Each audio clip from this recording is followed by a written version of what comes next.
예, 안녕하세요. 세뇌 탈출입니다. 사실은 조금 전에 그 북한 해방이 결국 미국에 의한 중국 길들이기, 이것이 얼마나 현실적이고 심각한 일이냐, 그것에 의해서 북한 해방이 일어날 거냐 안 일어날 거냐를 가늠하는 게 좋겠습니다, 이런 말을 했어요. 그래서 이제 이왕 말씀드린 김에, 야, 중국이 왜 저 모양이어갖고 저렇게 미국이 막 나서서 길들여야 될 정도까지 어떻게 망가진 거야? 이 이야기를 조금 역사적 문맥에서 좀 큰 차원에서 한번 살펴보기로 하겠습니다. 제가 세뇌 탈출에서 가끔 얘기 드렸었는데, 오늘은 좀 숫자 몇 개 더 가지고 말씀을 여쭐게요. 자료 한번 보시죠. 이 중국은 이 물질주의 블랙홀이에요. 이게 얼마나 물질주의적이냐. 이 사람의 장래를 보면 그 사람들의 이 컨셉을 알아요. 이 제가 과문한 탓인지 몰라도 죽은 사람 땅에 묻으면서, 야, 너 당신 저기 죽어서 염라대왕 만나러 갈 때 뇌물로 써라 그러고서 종이로 만든 위조지폐를 만들어 갖고 불에 태워주는 풍습이 있는 나라는 제가 보기엔 중국밖에 없는 것 같아요. 이게 그러니까 거기도 그런 거 나오잖아요. 우리 누신의 작품 보면 그게 한 100여 년 전 중국 이야기인데, 폐병에 걸려서 죽어가니까 폐병 환자한테 그 한의사가 사람 피로 만든 만두를 먹으면 폐병의 치료가 된다. 그러니까 그 사람 처형하는 그 옥리죠. 그러니까 처형자, 망나니나 그 처형 부대가 처형하는 사람들이, 그 공무원들이 처형해서 그 시체에서 피를 빼요. 그래서 그거를 돈 받고 팔아요. 그래가지고 그 피를 선지피 사듯이 사갖고 와서 그 피로 만두를 빚어가지고 먹는 얘기가 나오거든요. 그리고 이제 또 다른 얘기로, 제가 이제 중국 이렇게 가보면 이 사업하러 간단 말이에요. 이제 뭐 회사에서 이제 심부름 가면, 그럼 이제 거래처 이렇게 중소기업들 가보면 사장방 한 구석에 왜 중국 사람들 왜 이렇게 그 도교에서 하는 그 배불뚝의 신선 앉아있는 그 상 있잖아요. 그 상을 플라스틱으로 사출한 상에다가 안에다가 빨간 등 넣어가지고, 그러니까 빨간 신선이죠. 붉은 신선이에요. 그 붉은 신선 앞에 향 꽂아서, 향 놓고서 저 사업 번영하게 해주세요. 아침에 와서 출근해서 한번 절하고, 퇴근할 때 또 오늘도 사업 잘 마치고 가게 해주세요 하고 한번 절하고. 이게 그러니까 굉장히 물질주의적이라는 얘기예요. 굉장히 물질주의적이에요. 근데 이게 또 왜 블랙홀이냐. 이게 시간이 가면서 점점 커졌잖아요. 그러니까 중국 몸통부라고, 그러니까 지금 중국에서 만주 빼고 내몽고 빼고 신강 빼고 청해 빼고 티벳 빼고 그 5군데 빼고 나면 중앙에 그 이제 농경지대가 나오죠. 그걸 이제 차이나 프로퍼라고 부르는데, 원래 중국이 거기죠. 그게 점점 커지잖아요.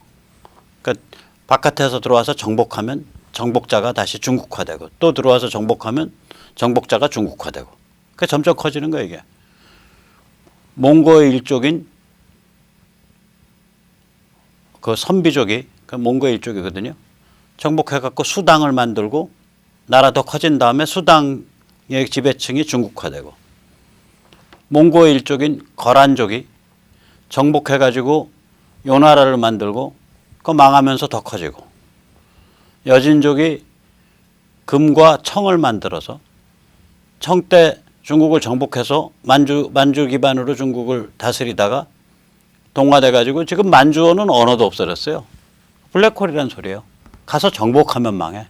그러니까 저는 그 무슨 중국이 앞으로 분열돼가지고 우리가 만주랑 하나의 국가가 돼야 된다. 저는 그 말 들으면 배꼽 잡고 웃어요. 왜냐? 만주가 인구가 근 4억일 거예요. 그럼 우리가 만주랑 트면요. 우리가 갑자기 소수민족 돼요. 한국인이. 남북한 합쳐봐야 7천만 좀 넘을 텐데 소수민족 된다니까요. 그럼 중앙정부가 막 중국인들 막 보내는 거예요. 이제 지금 막 식민시켜. 우리 지금 저기 뭐야 중국인들 막 보내가지고 티벳에 식민시키고 청해에 식민시키고 신강에 식민시키고 내몽고에 식민시키고 그러면 나중에라도 누가 야 그 신강 독립하자 그러면 신강 주민 한번 따져봐. 한쪽이 더 많네. 근데 왜 독립하는 거야? 이렇게 달라고. 정책적으로. 식민을 막 민다고요, 얘들이. 그러면 중앙정부 이제 만주 한반도 통일국가의 중앙정부가 저쪽 애들이 힘을 잡고 당연히 머릿수가 많으니까 힘을 저쪽 애들이 잡죠. 그래가지고 중국인들을 막 한국 한반도 안에 여기 잘 사니까 식민 가지 말라 그래도 오죠. 뭐 처음에 뭐도 지금도 오는데 날품팔이부터 시작해서 그래갖고 그 다음에 여기 이제 머릿수 많아지면 어떻게 되는 거예요? 우리가 소수민족 되는 거예요. 한국말 쓰는 사람들이. 그러니까 앞뒤 잘 보고 해야 돼요. 그런 얘기. 그런 얘기 하려면요. 끔찍한 얘기죠. 아우슈비츠를 80배 규모로 해서요. 왜 그러면 히틀러가 저기 600만 잡아주겠으니까. 그래가지고 중국인을 다 청소하자. 만주에 사는 그런 주장 안 하려면 그런 소리 하면 안 돼요. 근데 그런 주장은 끔찍한 그 지옥에 가도 한 골백 번, 억만 번을 갈 주장 아니에요. 그러니까 그런 소리 하면 안 된다는 얘기죠. 자, 아무튼 중국이 이런 물질주의 블랙홀인데 이게 왜 이렇게 생겼냐. 저 여러 사람이 아마 해석을 할 거예요. 일단 저는요, 일단 해안선을 좀 봐봐요. 중국의 해안선이요, 14,500km밖에 안 돼요. 그런데 중국에는 내해가 없어요. 서해 외에는. 그러니까 그 바다 나가봐야 교역할 데가 없는 거예요. 교류할 데가. 중국이 일본이랑 별로 교류 안 했잖아요. 기껏해 한반도랑 심청이 물에 빠져 죽은 임당수 통해서 한반도랑만 교류했지. 그러니까 산둥반도와 지금 황해도 내지 인천항 쪽에서 그 교류만 있었지 없었단 말이에요. 그러니까 결국은 중국은 해안 쪽으로는 별로 나갈 일이 없는데요. 여긴 해안선 길이도 짧고. 참고로 한반도는요. 해안선 길이가 얼마냐. 중국 해안선 길이의 한 3분의 2쯤 돼요. 8,460km예요. 일본은 해안선 길이가 얼마냐. 중국 해안선 길이의 2배예요. 29,750km예요. 자, 현대문명은 서유럽에서 확 꼽혔잖아요. 그럼 서유럽을 기준으로 해서 한번 보자고요. 서유럽은요. 위아래 모두가 교역 내해예요. 아래는 지중해죠. 서유럽은 이제 동유럽, 서유럽 구별하면 서유럽은 저 지도에서 퍼런됩니다. 인구가 지금 한 4억쯤 돼요. 그러니까 아래가 전부 이제 지중해고요. 서유럽은. 위는 뭐냐? 위는 저 스칸디나비아 반도랑 영국 사이는 북해라고 부르고요. 스칸디나비아 반도하고 폴란드, 그 다음에 에스토니아, 리투아니아 이쪽 사이는 발티케라 그래요. 그러니까 위도 내인 거예요. 서유럽은. 그리고 이 강이요, 계속 연결된다고요. 흑해에서 다뉴브강 타고 올라가다가 운하를 타거나 조금 걸으면은 다시 무슨 저쪽으로 흐르는 라인강 같은 거 타고서 저기 어디야 북해, 발티케로 나간다. 북해나. 그러니까 이런 식으로 연결되어 있는 거예요, 여기가. 그러니까 옛날에 바이킹들이 어떻게 저기 그리스 쪽으로 건너오냐면요. 지금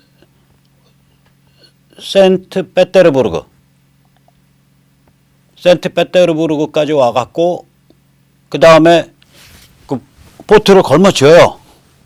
저 갖고 땅을 좀 한 10km, 20km, 30km 가면 그래서 남쪽으로 흐르는 강을 타면 그게 아마 돈강일 거예요. 그래갖고 그게 우크라이나로 내려오거든요. 우크라이나 내려와서 우회전 딱 하면 바로 발칸반도 아니에요. 그러니까 그 바이킹들이 그 루트를 다녔다고요. 그래서 러시아란 나라 자체가 바이킹이 흑해에 만든 우크라이나에 만든 도시 키예프에서부터 시작했잖아요. 러시아란 나라 자체가 거기서부터 시작해서 위로 가서 슬라브인 중심 나라가 된 거거든요. 그래서 러시아 글자가 저기 그 그리스 글자랑 비슷하잖아요. 그릭 문자랑 러시안 알파벳이. 자, 그래서 서유럽은 위아래가 모두 교역이 가능한 내해고요. 위는 북해 발틱해고 아래는 지중해고 해안선이 무려 중국의 10배쯤 됩니다. 127,121km. 지금 퍼런데 나라의 해안선 총합을 하면 127,121km가 나와요. 인구는 중국의 이게 보통 지금 봐서 그 비례면 옛날에도 그 비례예요. 인구는 중국의 그러니까 중국이 서유럽의 3.5배거든요. 지금 그럼 옛날에도 대개 한 3.5배예요. 그게 인구학적으로 보면 그 추세가 그렇게 추정이 돼요. 그러면 인구는 뭐 거의 4배, 4분의 1 정도 수준인데 해안선은 거의 8배, 9배가 길잖아요. 그러니까 훨씬 더 이 오픈되어 있는 그 트랜스포테이션을 한다는 얘기죠. 이게 기본이 오픈되어 있는 소통을 했다는 얘기예요. 그 다음에 이제 중국은 문제가 뭐냐? 지구 최대의 단일 동경단지예요. 아까 말씀드린 대로 황하변, 양자강변을 중심으로 한 중국 몸통부. 그게 지구 최대의 단일 동경단지예요. 그러니까 인구가 14억까지 불어난 거예요. 플러스 지구 최대의 가장 살벌하면서도 가장 풍요로운 유라시아 초원벨트. 이게 미국만 하거든요. 이 흑해에서부터 서만주, 내몽고를 거쳐서 서만주까지 뻗어 있는 그 풀밭이 크기가 미국만 해요. 그리고 중국만 해요, 이게. 이 두 개가 결합되어 있는 데거든요, 여기가. 그러니까 최대의 인구 규모가 지금 서유럽의 3.5배에 달하는 인구 규모가 단일 대륙 규모 국가를 형성했다는 거죠. 지금부터 한 4,000년 전부터. 그러니까 살벌한 거라고 이게. 그러니까 이거 먹으면 다 먹는 거예요. 자, 이건 이제 지리학적인 관찰이고요. 문자에도 비밀이 있어요. 왜냐하면 국가가 형성되려면 언어와 문자가 되잖아요. 언어가 중국 본토에서 중국말 하는 사람만 14억이에요. 그리고 그 사람들이 다 뭐 처음부터 그렇게 큰 민족이냐? 아니에요. 이거 언어로 해서 말아먹은 민족이에요. 아까도 말씀드렸잖아요. 만주족이 중국 점령한 다음에 중국말 하는 중국인이 되고 몽골이 중국 점령한 다음에 몽골계의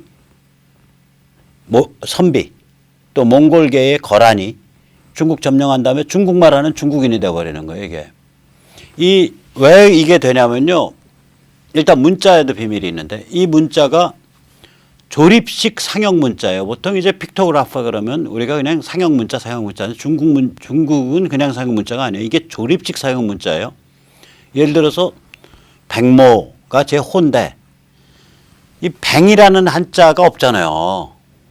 그래서 제가 조립식으로 만든 거거든요. 제 한자를 유머러스하게 흰 백자 밑에다가 동그라미 쳐요. 그럼 저는 이게 주장이 흰백 밑에 동그라미 이게 백모뱅이야 이렇게 주장을 합니다. 그러니까 이게 조립식이란 말이에요. 그러니까 이거 예를 들면은 이 지금 복잡한 이게 우리나라 발음 없을 거예요. 제가 찾다가 못 찾았는데 이게 미양면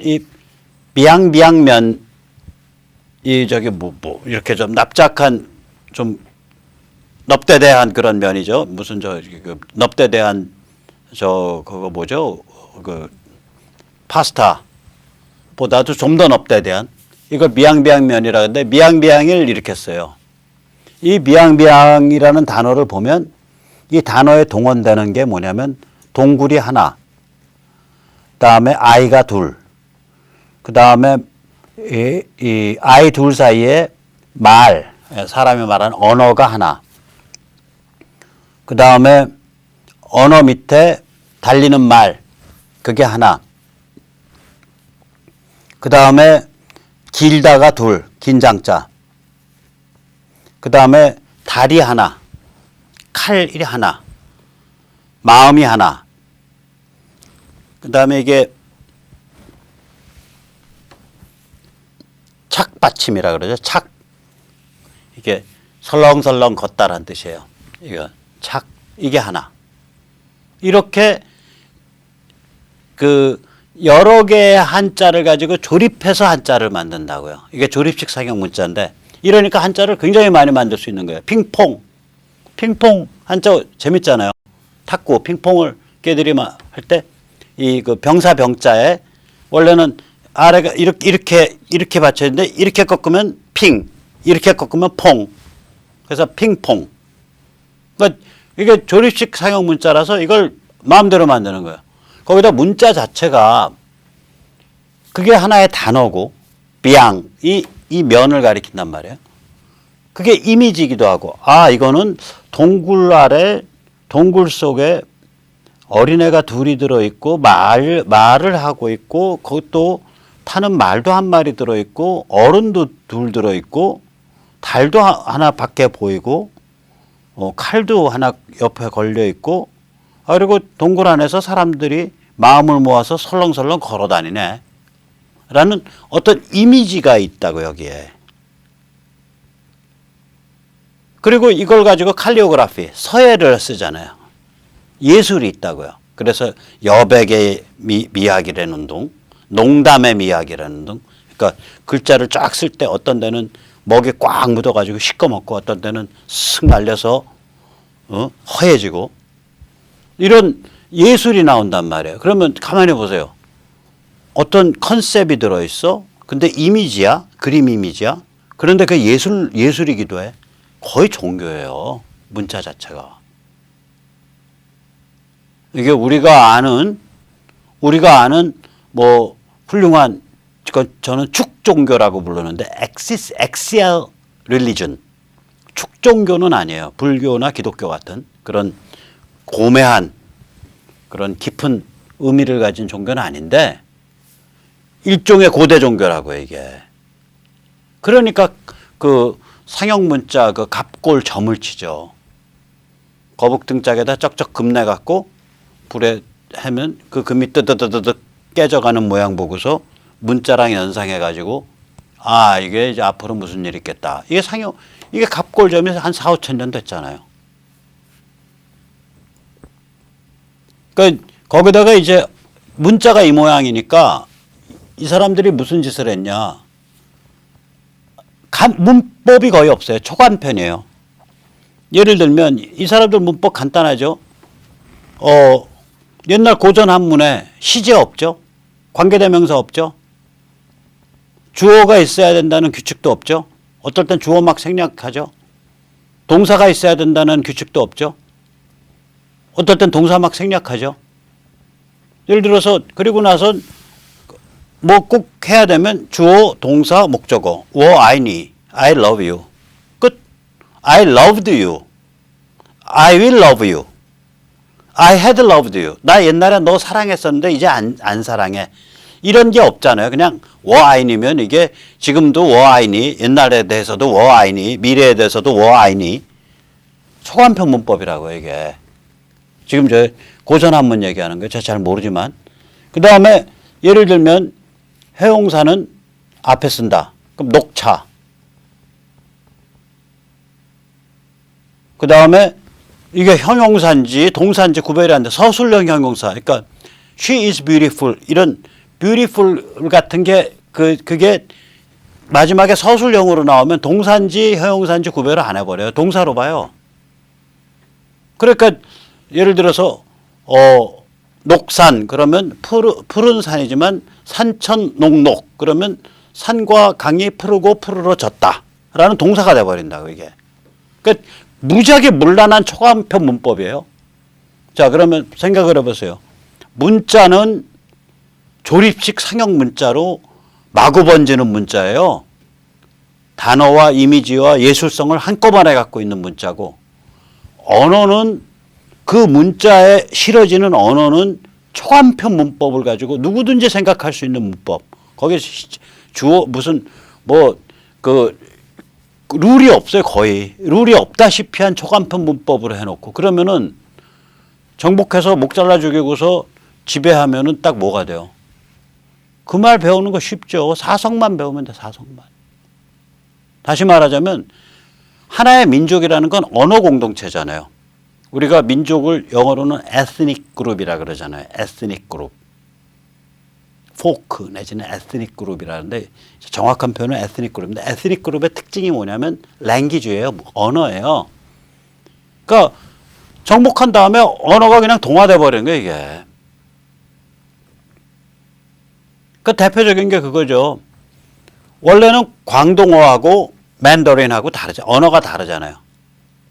광동어하고 맨더린 언어가 다른데 한문을 같게 쓰니까 한자를 같게 쓰니까 그 한자의 방식에 의해서 문법이 간단해지고 결국은 마지막 남는 건 뭐냐? 한자의 발음만 다른 거야. 그러니까 좀 귀 기울이면 배우는 거예요. 이런 식으로 동화돼 버리는 거예요, 이게. 민족이 해체되는 거죠. 언어가 없어지는 거고. 그러니까 지금 14억이 되려면 그동안에 죽어 나자빠진 언어가 몇 개겠냐고요. 내몽고 사람들 몽고어 안 할 거 아니에요. 신강 위구르 사람들 지금 위구르어 못 배우게 할 걸 이제 앞으로 조금만 더 지나면 티베트 사람들 중에 티베트 잊어버린 사람이 한둘이겠어요? 청해 사람들 중에 그 티베트 비슷할 거예요. 민족이 비슷한 캉족. 원래 고유어 잊어버린 사람들이 한둘이겠어요? 어디 운남, 광씨 같은 데 소수민족이 자기 고유 언어 잊어버린 데가 한둘이겠어요? 아니 어차피 문자는 알아야겠고 그 문자는 조립식 상형 문자로 보면 그냥 무슨 뜻인지 대충 알아요. 그리고 문법은 없다시피 해서 초간편에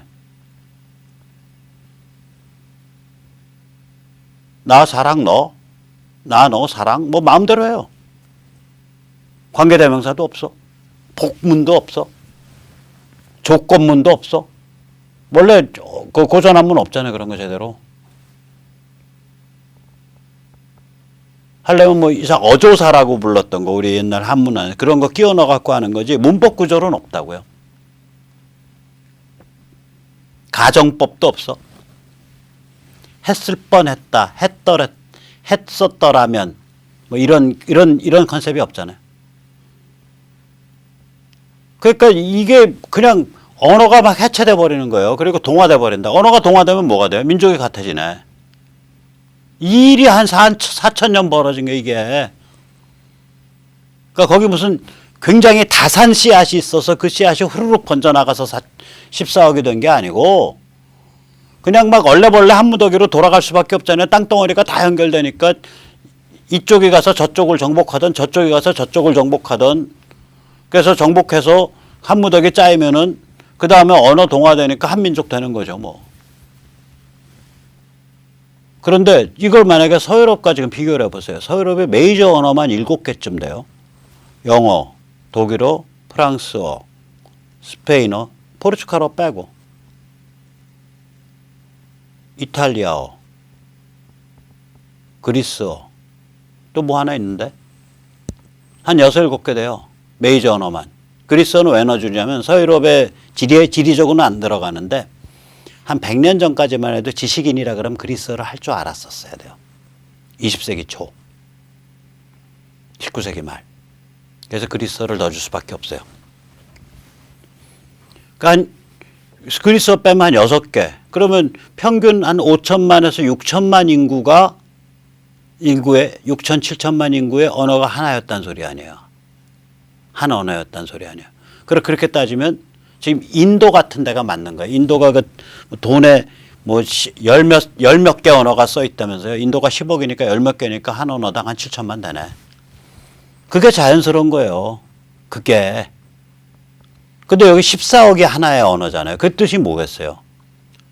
정복해서 이게 완전히 아주 황당살벌한 문자와 언어 체계니까 그리고 지배한 사람이 그걸 쓰니까 그리고 피지지배에 아주 그 효과가 극대화되어 있는 거, 최적화되어 있는 거예요. 그 전에요, 이런 언어들이 있어요. 특수 목적 언어들이. 옛날에 그 합스부르크 오스트리아 제국에서 용병들을 썼거든요. 각국에서 온 용병들을 썼는데 그 용병들이 모이니까 거기서 일종의 이제 그걸 아마 언어에서 피진 언어라 그럴까요? 피진 언어가 만들어진다고요. 예를 들면 하와이에 한국에서 간 사람, 그 다음에 그 중국에서 온 노동자, 그 다음에 일본에서 온 노동자, 이게 섞여서 한 100여 년 전부터 돌아가니까 거기서 피진 언어가 생기거든요. 인간이 언어를 만들어요. 언어를. 이 니카라구아에 유명한 실험이 있어요. 그 니카라구아 같은 데는 이제 마을마다 다 이게 다르잖아요. 그러면 이제 마을마다 있는 그 언어장애자, 그러니까 귀머거리, 벙어리들을 모아가지고 애들을 기백 명 모아놓으니까 애들이 거기서 공통어를 만들어버리는 거예요. 마찬가지죠. 같이 부대 껴서 사탕수수 밭에서 하와이에서 같이 일하다 보니까 거기서 한국에서 온 사람이든 일본에서 온 노동자든 중국에서 온 노동자든 거기서 하나의 언어가 통일돼 버리는 거예요. 그 하와이 피진 언어거든요. 마찬가지예요. 여기도 오스트리아 합스부르크 제국에서도요, 용병들이 세계 각국에서 모아가지고 연대를 만들고 사단을 만들어 놓으니까 자기들이 피진 언어를 만들어요. 피진 언어, 근데 단어가 몇 개냐? 한 2,000개를 안 넘어요. 인간이요, 한 2,000개 단어 살벌하게, 나 먹어 밥, 나 먹어 밥, 그러면 어제 먹었냐? 나 어제 먹어 밥, 나 어제 밥 먹었다를, 나 어제 먹어 밥, 나 내일 먹어 밥, 나 내일 밥 먹을 것이다 대신에. 그렇게 문법을 살벌하게 만들어가지고 기초적인 단어 한 2,000개 써버리면 인간의 커뮤니케이션이 돼요. 이게 그런 식이라고요. 중국어와 한문이 그런 역사를 갖고 있는 거예요. 그러니까 살벌한 뭐라 그럴까, 지배 피지배 다민족인데 민족 해체, 민족 동화 지배에 최적화되어 있는 언어가 나와버린 거예요. 그게 특히 조립식 상형 문자랑 결합을 해버리니까 이 파워가 세진 거죠.